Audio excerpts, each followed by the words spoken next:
Okay, so welcome everybody to this webinar, Turning the Duck into a Platypus, the DER integration of Western Australia. So my name is Kelvin Say, I'm a research fellow here at the Energy Transition Hub, and please join me in acknowledging the traditional owners of the various lands from which we are joining this webinar, and in paying my respects to the elders past, present and emerging.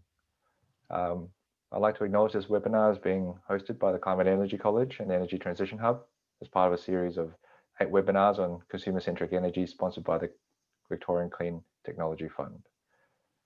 So just like to make sure that everyone's aware that this webinar is being recorded and the video will be made available at the college and hub websites later today.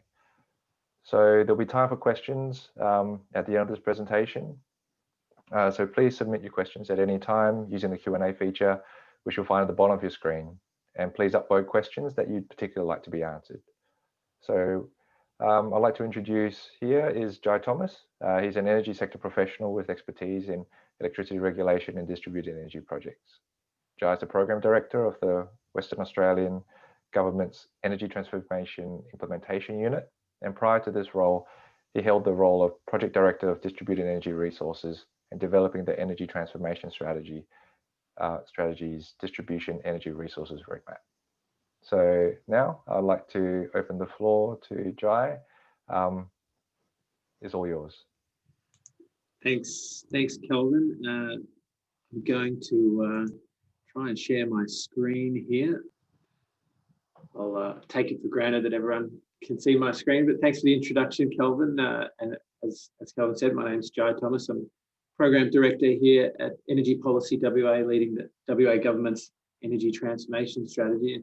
And that includes delivery of the DER roadmap here that we wrote late last year, and I'll talk you through that in this session. So let's just see. Okay, so for those that aren't aware, the WA's big state, the SWIS that we're focused on here, the Southwest Interconnected System, runs from Geraldton down to Albany and from Perth out to Kalgoorlie, serves around 1.2 million endpoints, or around 2.5 million people, and has a number of sort of unique features that make what I'll talk to you about today a little bit unique from a West Australian perspective. We have a summer peaking system, peak demand around 4,000 megawatts, and I'll talk a bit more about what demand's doing. We have around 1,100 megawatts of rooftop solar PV installed. 25, probably more like 30% of households have solar PV installed. And through the COVID era, we've only seen that increase as households and customers seek to feel more in control of the world around them, and specifically their energy. The solar installations have continued to accelerate here in Western Australia.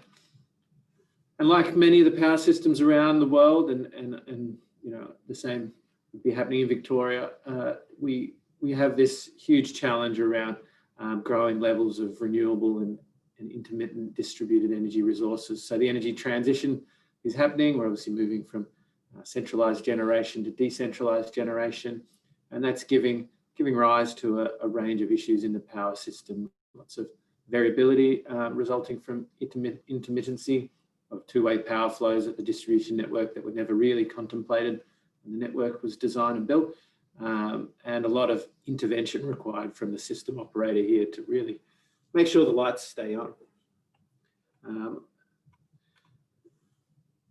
And we have our own duck curve. I guess the title of my presentation was about turning the duck into a platypus. The duck here is pretty steep. We have a very low belly, characterized by a new system low record that we had 2 weeks ago, where we dipped below 1,000 megawatts of operational demand for the first time. AEMO, as the market and system operator here, did a report last year that basically highlighted once we get to 700 megawatts, we've got some real issues in the power system from a system security perspective, and ultimately the power system comes under threat as there's just not enough synchronous generation with enough bite to keep the system running smoothly. So at 994 megawatts, we're installing around 200 megawatts of solar each year. So the near-term system security risk is quite real, and ultimately, as early as 2022, we'll start to see those issues. It used to be peak demand that was our biggest issue in the system, and to some extent, it still is. We have had our second highest peak demand on record earlier this year, so it's still there, and that steep ramping from the middle of the day through to peak is something that makes running the power system very challenging. But certainly the thing that keeps the system operators, the guys in the control room, up at night is sunny Sunday afternoons in spring and autumn, where obviously solar PV conditions are perfect, and it's not so hot that you need to run your air conditioner, it's not so cold that you need to run your heater, and so we have this low middle of the day demand issue. It used to be long hot weeks sort of towards the end of summer, where we'd have issues in the power system after many hot days in a row, and the system peaking.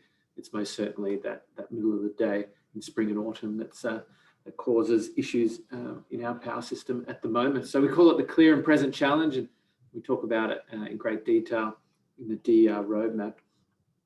And there are some other interrelated issues. As I said, when you've got 1,100 megawatts and growing of rooftop solar and largely dispersed around the Perth metro area, when you're having sort of cloudy days, as we do get here, that are quite variable in spring and autumn, lots of windy, cloudy days where the clouds come over, you get that intermittency that causes, significant fluctuations in the power system. 1,100 megawatts, turning on and off essentially in very short time frames really makes running the power system quite difficult. We have a range of local network issues. They'd be familiar to all of you as well. Lots of voltage issues as we have increasing saturation on the local distribution networks. And then we also have a few sort of nuances here that give rise to some cross-subsidization issues. And I'm sure these are familiar, but we have a single regulated flat rate tariff that the majority of households and small businesses are on here in Western Australia. We do have a monopoly retailer arrangement with the government-owned retailer Synergy here. And ultimately that means that customers don't receive any kind of price signal to move their load around in a system efficient manner, and they certainly don't have a price signal to move from, say, installing solar to installing solar with storage or something that incentivizes them to store their excess solar. So the flat rate tariff is certainly driving issues in the way customers invest and use their DER, and then also gives rise to a cross-subsidization from those who have DER and are able to avoid a significant portion of their variable costs that translates into those without DER needing to essentially pick up the slack.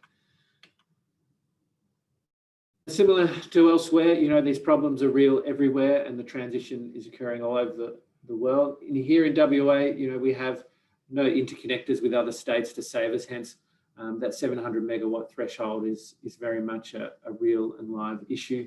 I know South Australia gets down to say 300 megawatts from time to time, but interconnectors may help save them. We don't have them, so ultimately we're on our own, and that gives us the unique opportunity to be in control of our own destiny here, and so hence the WA government launched their energy transformation strategy in May last year.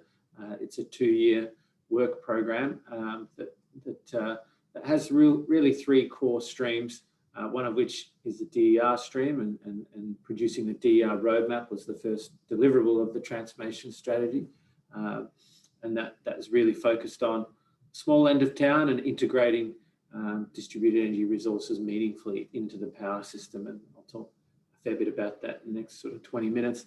We have other work streams in the transformation strategy, and they are interrelated. So this coming Monday, we'll be releasing our whole of system plan for the SWIS, which is our version of the NEMS ISP, and really that takes a 20-year view over 4 scenarios of what the power system looks like, 4 demand scenarios, and the generation and network augmentation requirements to support those demand profiles. So we'll release that on Monday, and it will basically say that under low demand scenarios, we've got we've had a significant amount of new entrant wind in the last year, and everything's largely in place to continue the uptake of rooftop solar PV as the dominant form of new entrant generator essentially in our system.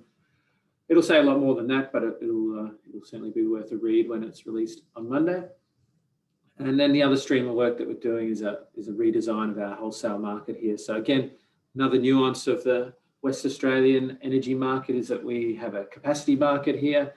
We have a price cap in our energy market, so we don't necessarily have the extreme fluctuations in the energy market price, but we do pay a capacity price to provide the revenue shortfall for generators. So it's a unique feature of our market, and one that makes such things as integrating batteries or other devices into the market a little bit more challenging, because you really need to account for what's going on at peak if you're going to pay generators to be available at that time. So we're doing a bunch in the wholesale market redesign to facilitate things like large-scale storage, as well as make the market function a lot better, move to security-constrained economic dispatch, 5-minute settlement, facility bidding for all generators, having had Synergy as the dominant gentailer, bidding on a portfolio basis, and a lot of other activities to make the market, I guess, run more efficiently and smoother. But the whole point is to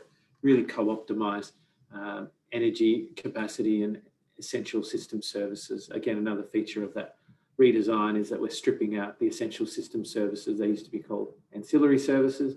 We're stripping out that element of the market to be, I guess, its own market in its own right, rather than a lot of those services coming in situ from large-scale generation. And that's kind of important as we talk about DER and the opportunities for DER going forward. I guess everyone would be reasonably aware of what a DER is, but ultimately we plot out that in the roadmap that DER can provide a range of services across the value chain. And historically, customers have installed, say, solar PV and other DER to really service their own needs, but increasingly these devices can provide network support services. They can provide system support services, so potentially those essential system services, things like fast frequency response. They can provide capacity and energy into the market, and they can help generators, retailers, and increasingly new business models sort of optimize their own products or portfolios, or help hedge on risk when it comes to large-scale generation. So we see that DER can provide all the services across the value chain in some way, shape, or form. Not all devices will be able to do all things, but ultimately, this new range of new wave of customer devices is able to provide, in theory, all of the services that are needed to run the power system. And so this energy transformation strategy here and the DER roadmap really outline a vision where we're placing these customer devices at the center of the value chain and building the power system around them, rather than treating them as passive participants in the value chain or in the power system as they've historically been. But to transition from passive to active, there's a range of things we need to do such that the grid and the power system remain stable and secure, and we can continue to allow large-scale and small-scale solar to connect to the network without compromising system security. And it's worth pointing out that we have had hosting capacity limits here in Western Australia before. A lot of the towns in the Horizon Power Service area, towns such as Exmouth, Esperance, Carnarvon, which are all isolated microgrids, have had hosting capacity limits for a number of years, such that a lot of customers in those towns haven't been able to connect their solar at all. And so we've had a fair bit of experience as to what saying no to certain customers looks like, and that's clearly not a great place to be. So the roadmap, again, really focuses on facilitating the continued uptake of solar PV by Western Australians without the notion that would be ending anytime soon. And we think if we do all of this, WA can lead the way in managing the transition to the decentralized energy supply that DER is providing. So that's kind of the vision where we want to get to in terms of the future state. Again, that's really focused on building power system around customer devices and placing DER at the center of the value chain.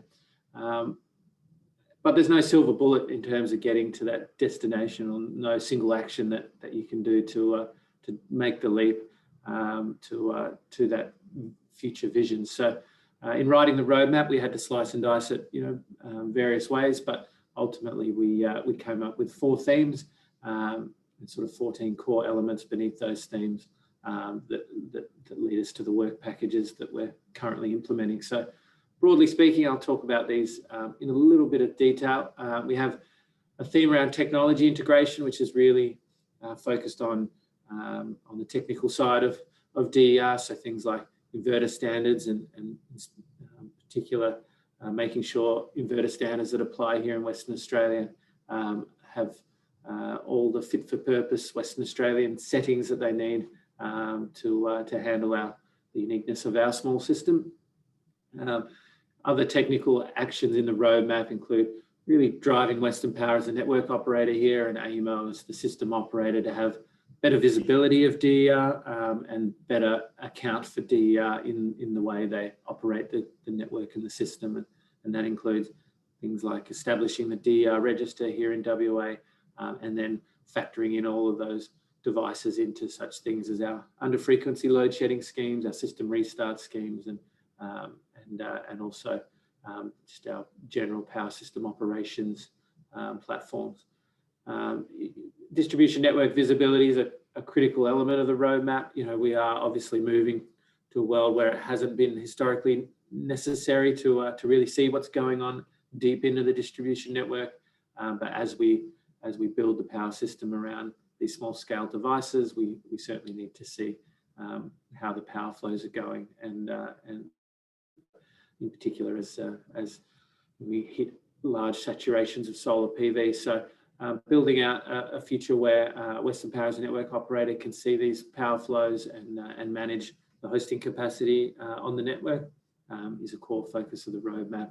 We have partway through an advanced metering deployment here in WA, which is a lot like the Victorian model where Western Power as a network business is delivering it, and we won't be moving to any kind of metering contestability regime here in Western Australia. We'll continue down the path of the network business, installing AMI, and that forms a critical part of distribution network visibility going forward, as well as a range of safety and other benefits from the AMI deployment. And all of this needs to happen with EVs in mind. We don't have a lot of EVs here in Western Australia yet, but we need to give them the preconditions to thrive, and that sort of falls across the other themes as well.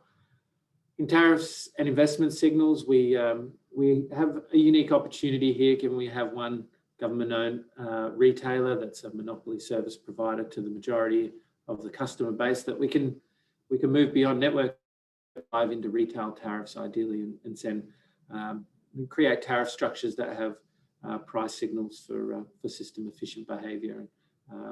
The only issue with that is, tariff reform is really hard. We have a state election here next year. So we had to plot a pragmatic way through tariff reform in the roadmap, and that starts with tariff pilots this year that feed into a broader, tariff reform agenda post the next election with the blessing of government, of course. But to give an example of, the first step towards tariff reform, we did recently amend our mandated feed-in tariff here, the renewable energy buyback scheme, as we call it.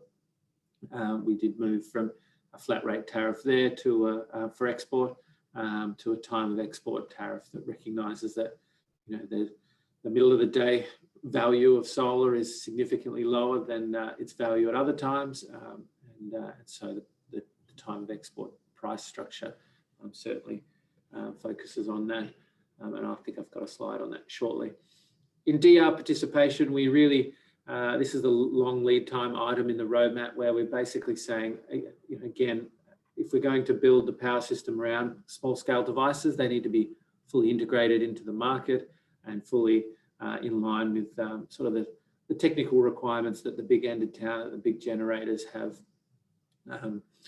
or are required to perform under. And so that includes, I guess, having visibility and and control over those devices. And we plot a future where we give life to this concept of DER aggregators being a new type of market participant here in the WEM that would essentially have portfolios of customer devices that are able to participate in that full range of market services, essential system services, capacity and energy services, and where those devices or where customer devices are being used to provide those services, that ultimately customers get paid for those services. And that's a sort of feature of the roadmap that we're building towards. We're not creating any new markets in this regime. Really, what we're saying is we're wanting aggregated DER to be able to participate in the existing markets in the same way that any other market participant, any other big generator might participate, such that the customer devices with their zero marginal cost essentially can really sort of play a meaningful role in those markets and shape those markets. And then we need to do all this with customers in mind. So having I guess a regime that allows customers to have easy access to their own data and an easy process for them to share their data where they have provided their informed consent to other parties to allow for innovation to occur.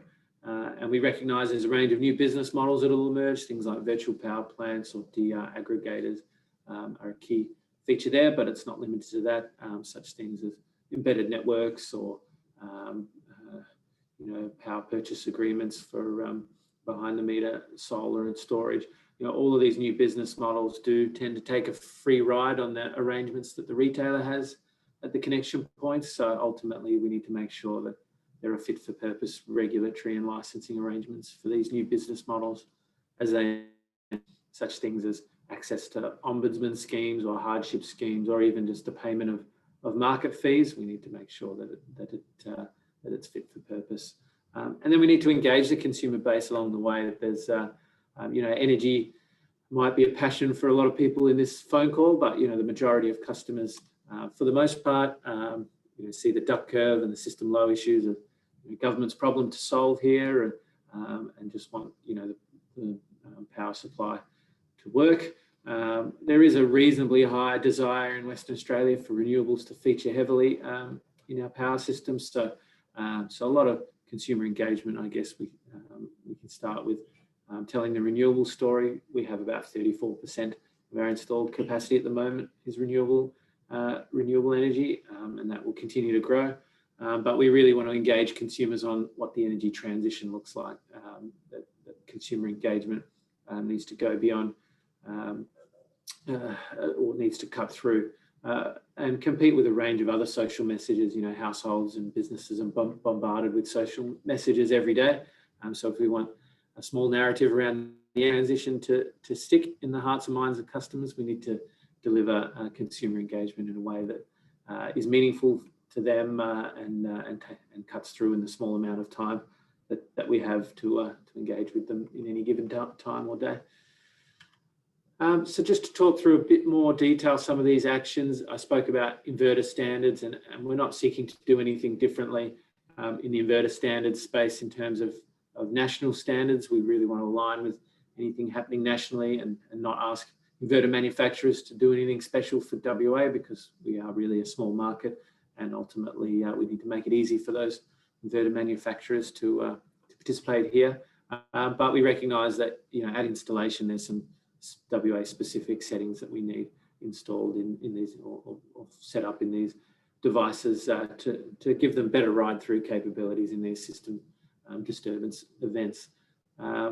Distribution storage was a key part of the roadmap, and we have again used the notion of having a government-owned retailer and government-owned network business to really drive a community storage product development. We've installed it's now 14 community power banks around the SWIS. They're not massive batteries, they're only sort of 460 kilowatt hours or 120 kilowatts of storage.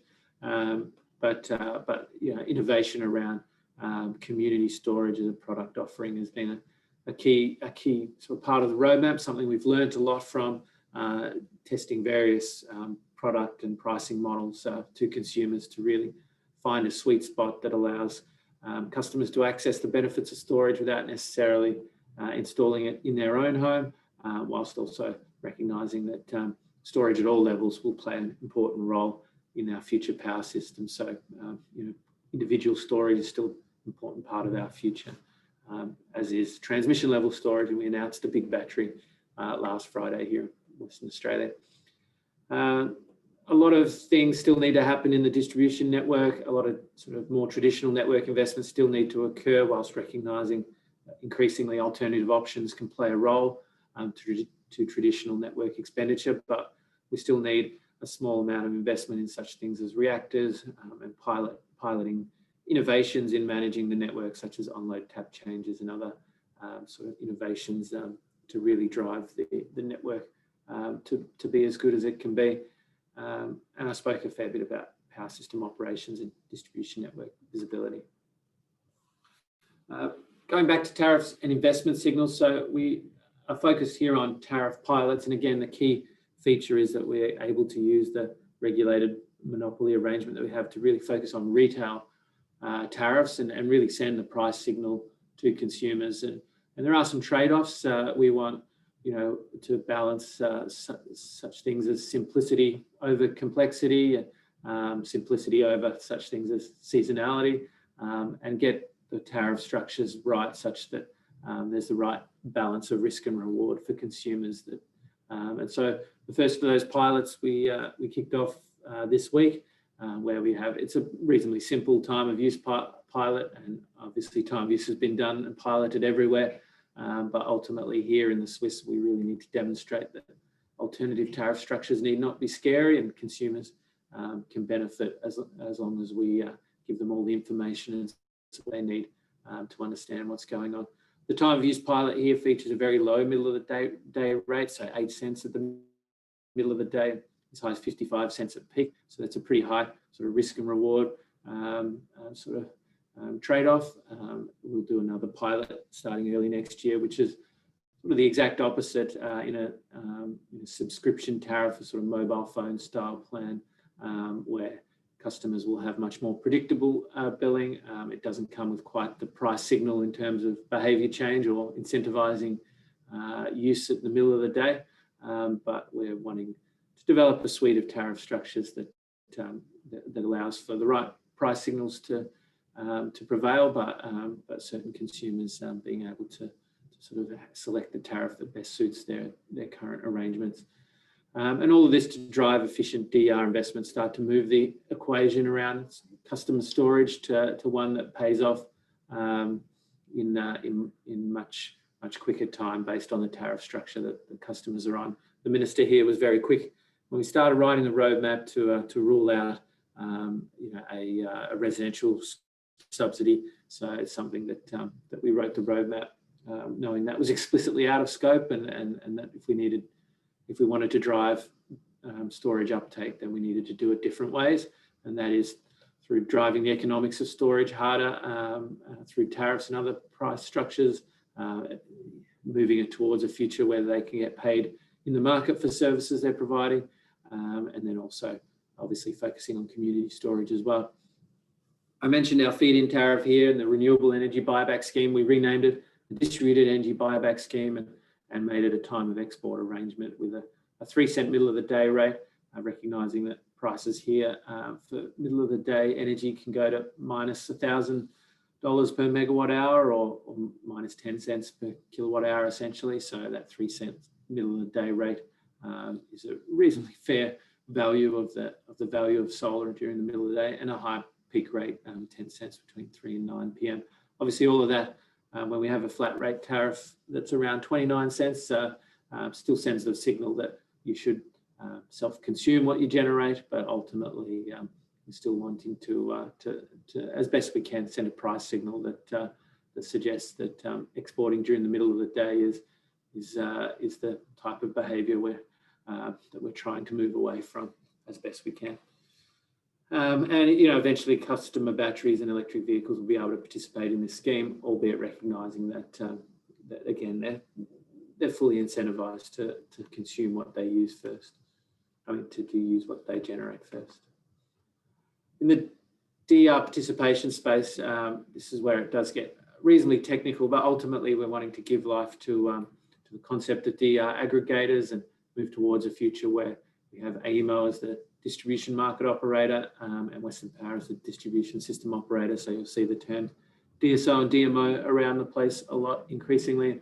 Really, that's just the natural evolution of those two entities here in Western Australia. We're not asking AEMO to run any separate markets. As I said, we're really just wanting to open up that market to a broader range of devices and get the rule book right such that it can allow for a portfolio of DER devices to accredit and register and participate in the market meaningfully.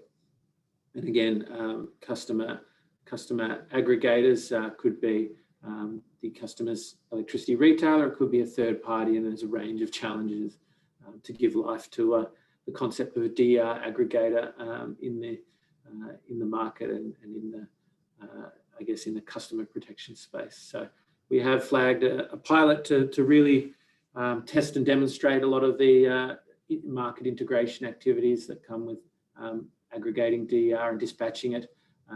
We need to demonstrate that when the guy in the control room pulls the lever, guy or girl in the control room pulls the lever on a portfolio of DER devices to provide a market service that it is expecting to get paid for, that portfolio of devices responds as it's supposed to, and in the same way that big generators are required to demonstrate their performance. So there's a lot to develop out in this space, and it's something that we're aiming to have in place for mid-2023 for aggregators to really be a fully fledged market participant here in the WEM. And again, putting customers at the centre of all of this, we're really recognising that at the moment customers can self-consume, and they can install a battery and use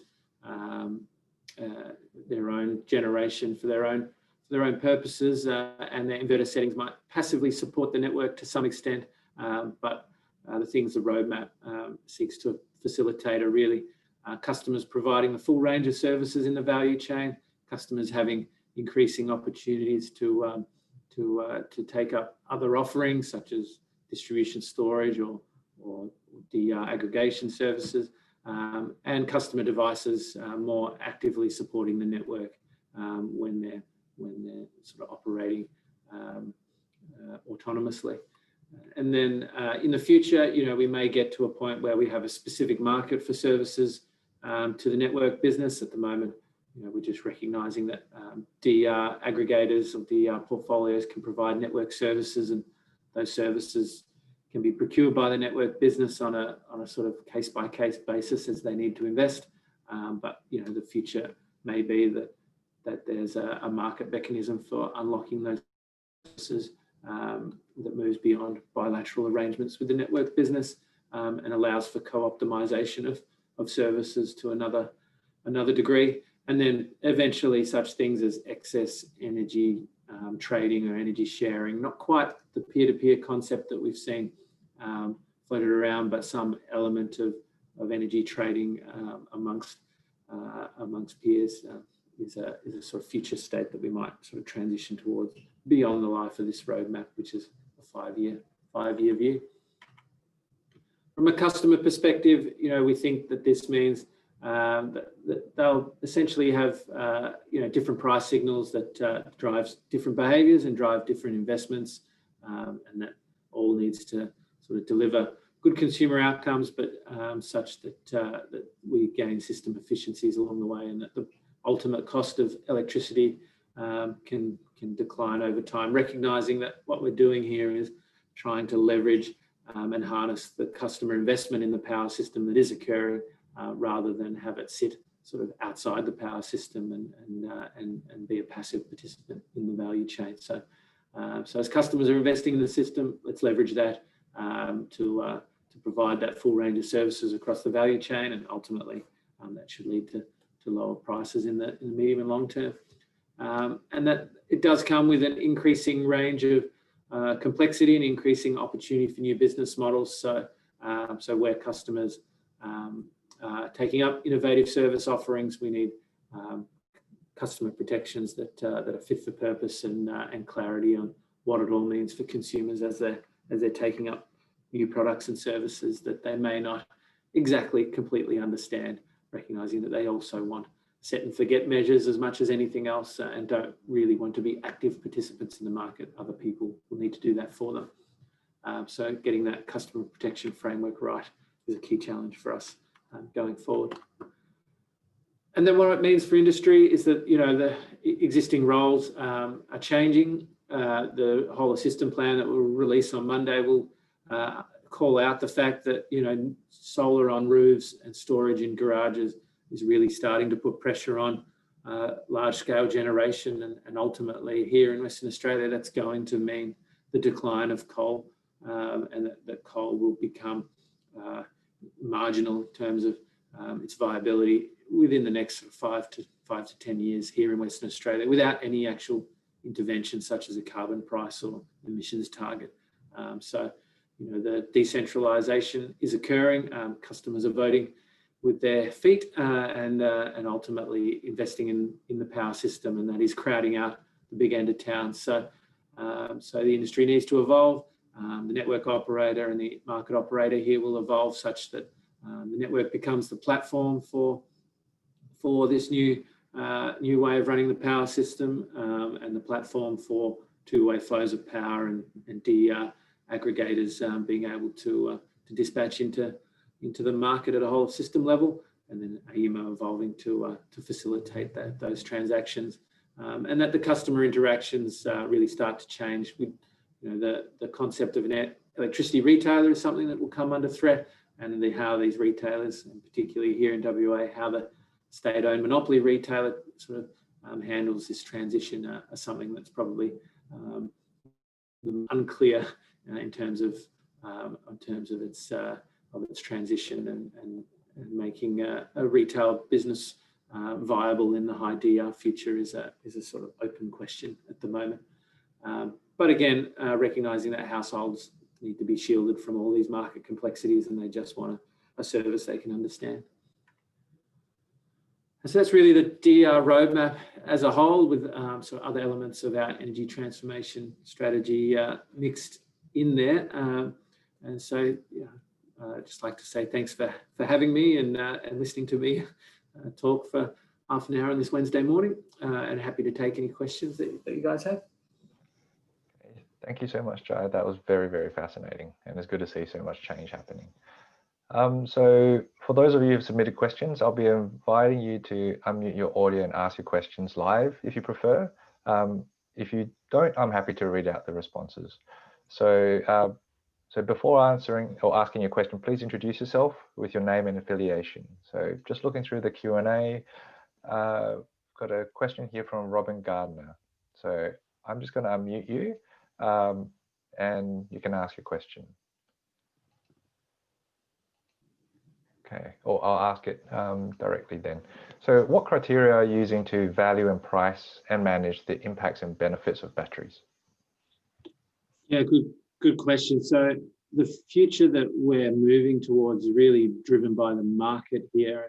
And again, you know, we're wanting batteries to just be able to participate like any other market participant here and provide energy, capacity, and those essential system services.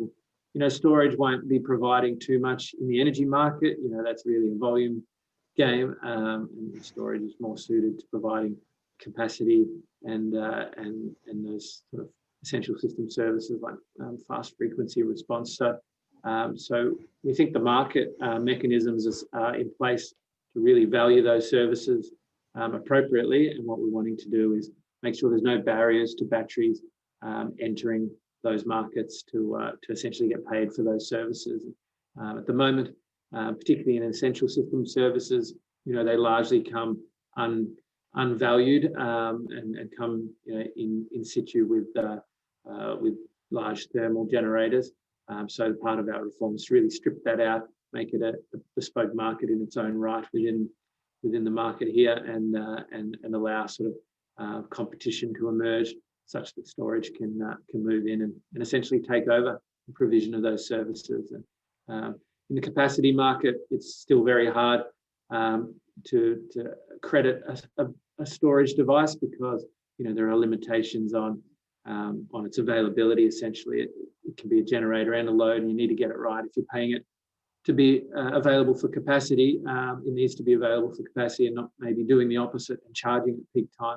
So and causing you more problems. So getting the rule book right in a capacity market for storage isn't the easiest thing to do, but we're working through that at the moment. So I think the answer really is we're using the market mechanisms to value storage. On the network side of things, there are a range of things we're doing to value services to the network business, but it's safe to say that that's reasonably mature in terms of how a storage device can provide network services all the way up through to the transmission network. So we're working through that as well with Western Power. Great. I've got another question here from Andreas Diaz. I'll allow you to talk. Let me know if you asked to unmute. Here we go. Hello, everyone. Hi, Jay. Hi, Kelvin. Thank you. My question goes for, are you leveraging information exchange in blockchain technology, and how are you using this? Yeah, good question, Andres. So, at the moment, blockchain's been floated out there as, say, a solution for things like peer-to-peer trading and maybe other sort of big data exchanges. But, blockchain for us is still just a buzzword, and those can offer peer-to-peer trading within their own portfolios now, and their retail billing system can largely facilitate that already.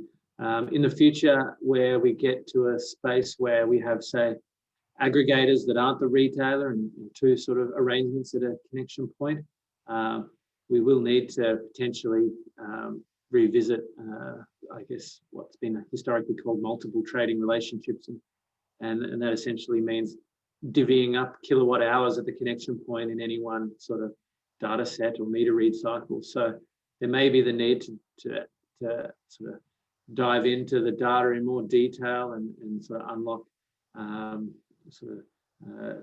guess, data exchange mechanisms that necessitate new investment in new technologies. Whether blockchain is the answer to that or some other platform, it's probably an outworking of sort of more of a market procurement process than anything else. So yeah, at the moment, blockchain itself is still just a buzzword, but the recognition is that we are increasingly heading towards big data transactions and the need to really from, say, 1 meter read every 60 days to 48 reads per day, or even more, 5-minute settlement will drive, increasingly large volumes of data. So there will be an increased need for big data storage platforms and big data sort of transactional platforms. So what the answer is, we don't know, but we're certainly not going to write, say, blockchain into any roadmap or pathway. It's more about the end state that we want to get to rather than the technology solution to getting there.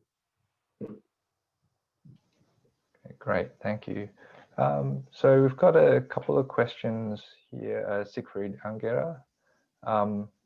Up here on the top is to do with the IEEE standards on the necessity of having utility-owned smart meters versus distributed or customer-owned.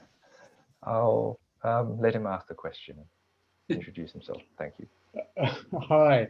Look, I'm an international energy consultant, and I work on microgrids specifically, and I've just recently spent 6 years helping Philippines, Thailand, and Vietnam legislate microgrids. Basically, the key to IEEE 1547 standard is to use technology to not just connect the devices, but also to manage those within a community-owned microgrid for the community itself. That means literally data ownership, okay, within the microgrid. Now, we know that distribution grids owners are monopolies. So my question really is this. We don't need smart meters. They're redundant technology. They're actually illegal in the EU now if you have a closed microgrid.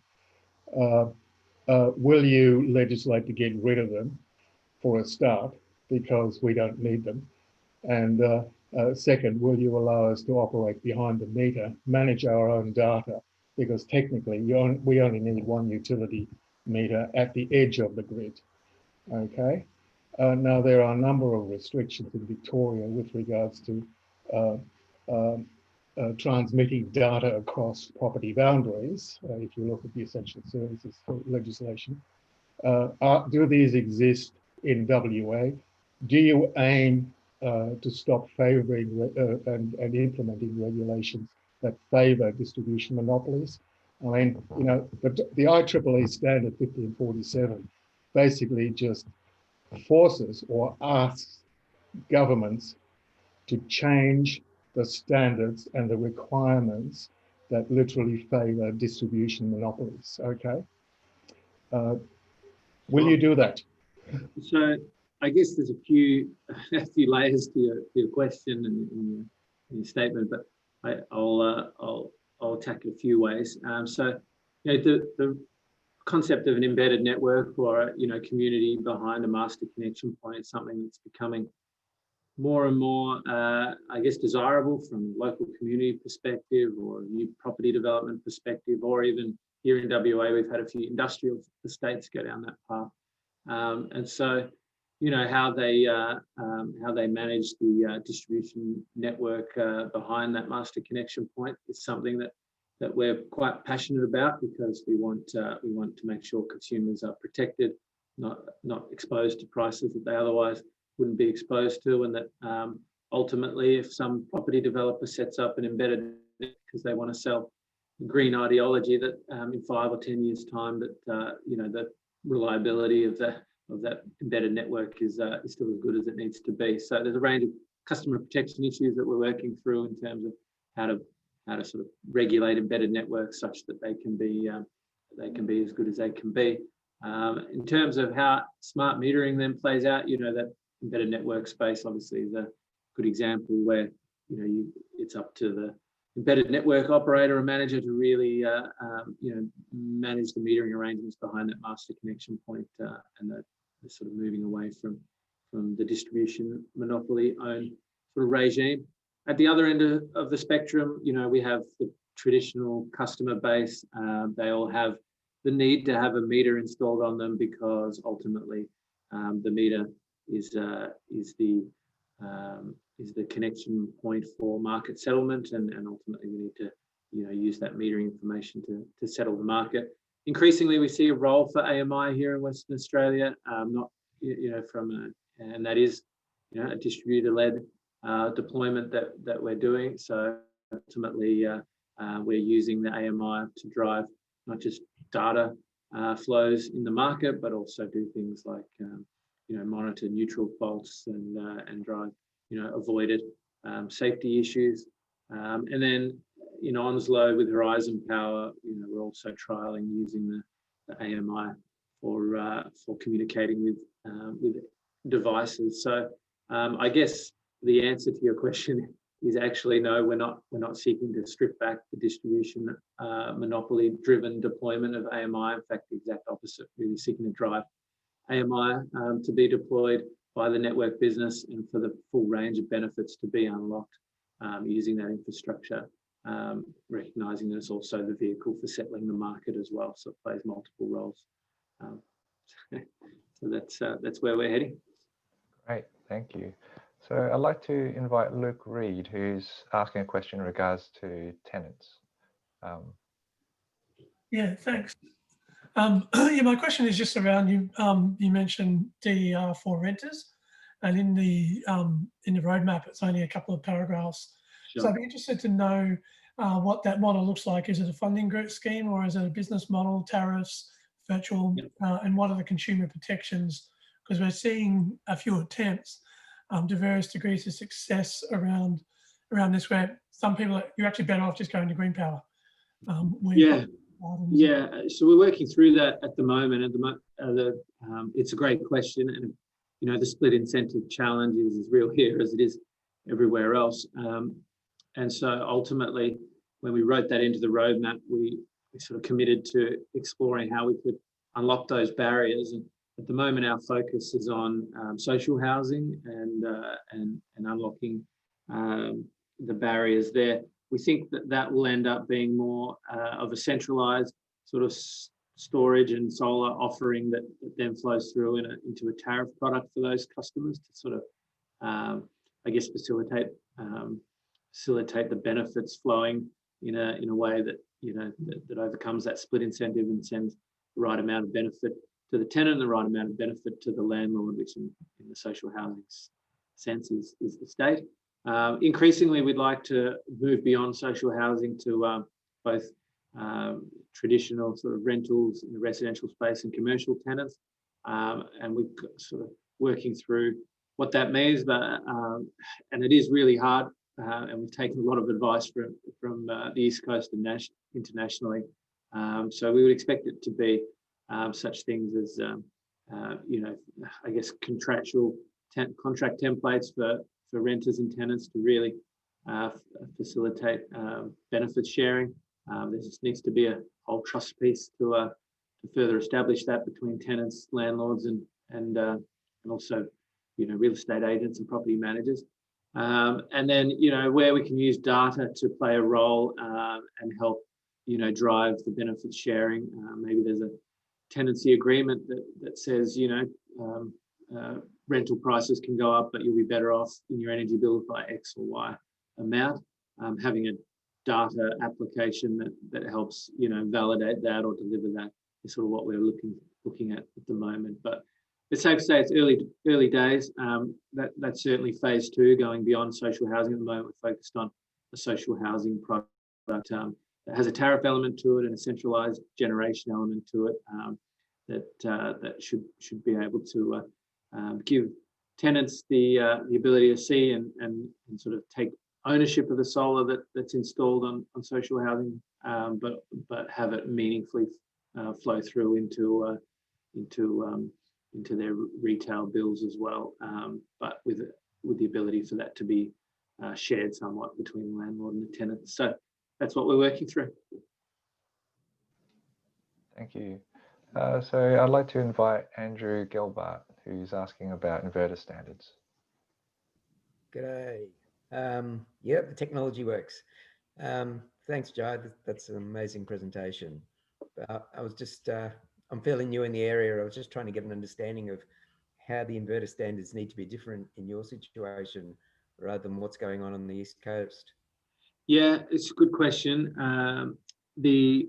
So we're just recognizing in the inverter standard space that we have, I guess, some different frequency bands that the SWIS ultimately sort of runs on here. I mean, we're still at 50 hertz, and there are, you know, range of settings around, you know, excursions up and down from 50 hertz and how that's managed. So we just need some slightly narrower bands here, recognizing that, you know, the wobbles in our power system get felt without an interconnector to save us. And I guess the other aspect to inverter settings and inverter standards here is that, you know, we're also wanting to move towards a common communications protocol with those inverter standards. We're not seeking to do anything different to what's playing out nationally. We certainly won't jump in and have some sort of mandatory scheme for communications like South Australia's done recently. We're sort of wanting the Australian standards process to play out nationally, and just wanting to inform that debate nationally. But it's largely about the frequency bands here in Western Australia, and just having some tighter bands for those. I guess the key principle that we do highlight in the roadmap, though, is that, you know, if we're wanting to build a power system around these devices, then they need to be subjected to some of the discipline and rigor that the big end of town is subjected to when it comes to the way devices sort of act autonomously, and then the way they act, you know, in terms of being able to communicate with them. So increasingly, we'll be asking devices as a sector to perform like the big end of town does. Thank you. So I've got time for about one more question. Neil Marshman, I'll invite you to speak. So he's asking about end-use appliances and its participation. So Jay, great presentation, great work, and I've really enjoyed the way you've answered these questions. But what I'd like to ask is any work being done to talking to end user appliances to automate use of tariffs for those people that sort of aren't total energy nerds? Yeah, so fantastic question. And, you know, something that we're approaching sort of multiple ways. Again, you know, the concept of DER devices being able to participate and provide services into the market isn't just limited to, say, solar PV systems and storage. You know, there'll be a range of services that, say, load control of appliances can participate in, and that could be network services or it could be market services. So, you know, we're largely agnostic to the device, and the vision of DER participation is well beyond just solar and storage.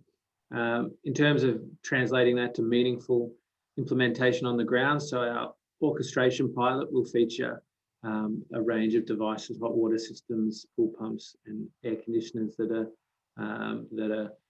have some control automation attached to them as a part of a portfolio of DER devices that's ultimately dispatched into the market. So we are wanting to test that on the ground. And then, you know, our tariff pilots that we're doing, we're certainly working with Synergy and other third parties to really explore opportunities for automation. Because as you said, we also acknowledge and believe that, you know, for the most part, consumers want set and forget.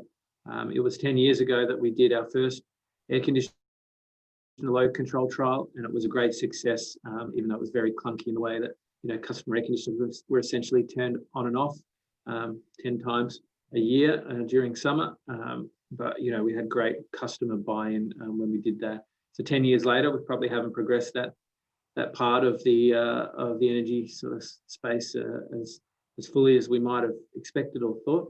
But ultimately, we'd like to progress towards being able to offer tariff structures that have system-efficient price signals attached to them, and then solutions for consumers such that they don't have to do it all themselves or feel overwhelmed. Even where we've made, you know, price signals as simple as possible. Our time of use product, for example, will be, you know, the same rate every single day, not changing by season, not changing by weekend, because, you know, behavioural economics suggests you just need to keep it simple and give customers very few sort of information points to truly understand. So having 9 to 3 middle of the day rate every day that's really low is something that we think we can get buy-in from the consumer base. But as you've said, we need to offer them solutions to help navigate through that. Some of those solutions will be data-driven and rely on sort of feedback loops, and others will be automation services. So we're increasingly wanting to test those automation of appliances to optimize for new tariff structures as best we can. Okay, thank you. So we unfortunately have run out of time. So so just letting everyone know, thank you very much for your presentation, Jai, and the attendees for being here and staying for the questions. So we've got details of upcoming webinars at the Climate and Energy College and Energy Transition websites. And the next webinar on this customer-centric webinar series is on the customer insights from Marina-funded DER projects. We're presented by UTS and the Institute for Sustainable Futures and Callaghan from Marina. It'll be same time next week. So thank you once again. And it was a very exciting discussion and seeing so much that's happening across the West Coast. Okay, thank you. Thanks, Kelvin.